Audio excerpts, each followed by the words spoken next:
Gunsmoke fan trivia submissions. Part 2.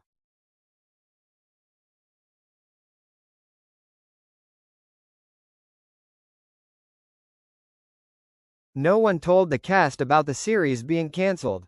Many of them read about it in the trade publications. In the radio version, Chester's last name was Proudfoot, borrowed from the works of J.R.R. Tolkien. But when the show moved to television, his last name was changed to Good. When the show first aired in the United Kingdom, it was known as Gunlaw. This meant that the opening title sequence had to be re-filmed. Comedy writer Dick Vosberg was picked to double for James Arness, due to his similar height and build. Dennis Weaver was the first actor cast. Weaver said on the DVD commentary that he knew they were leaning towards James Arness for Marshall Matt Dillon, but he was in the Bahamas at the time filming a movie with John Wayne. They went ahead and started casting the other parts, so he ended up being the first one officially chosen for the series.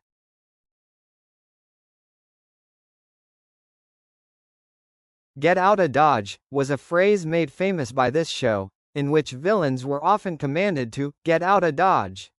The phrase gained its current meaning in the 1960s and 1970s, when teenagers began using it in its modern form.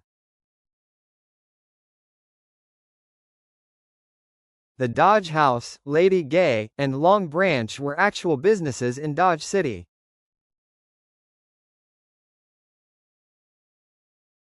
One reason given for why Chester's last name being Good on the television show while his last name was Proudfoot on the radio version was because the producers of the television version didn't know if they could use it due to ownership issues.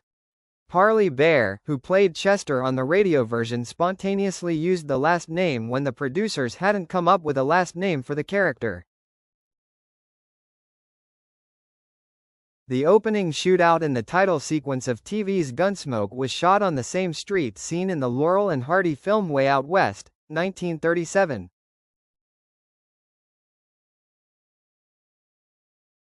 Three of the children from the Brady Bunch, 1969, appeared in episodes. Christopher Knight, Peter Brady, appeared in The Miracle Man, 1968. Eve Plum, Jan Brady, appeared in Goldtown, 1969, and Susan Olsen, Cindy Brady, was in both Abelia, 1968, and A Man Called Smith, 1969. Gunsmoke was originally produced for CBS by filmcrafters at the Producers Studio, currently Raleigh Studio. Around 1960, CBS took over production and moved it to Paramount Pictures, currently KTLA Studios.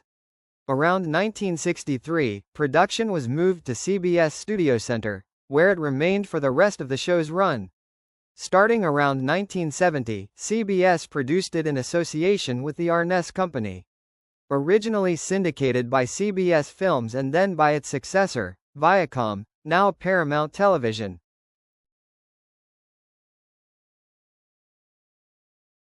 Doc Adams' first name on the show was Galen. However, on the radio version of the show, his name was Charles. In Steven Spielberg's Duel, 1971, Dennis Weaver's character stops at a filling station. As he drives off, the character who filled up his car is seen, from a distance, walking back towards the station, walking in a stiff-legged limp, like Weaver's Chester Good character from this show. John Wayne recorded a message for the first episode.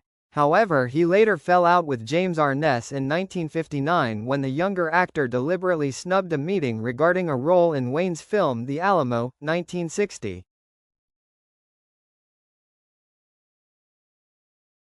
James Arness and Dennis Weaver had both previously appeared in The Western Horizons West, 1952. In one episode, Festus refers to Dillon's horse as Buck. This was the only time the name of the horse is mentioned during the entire series.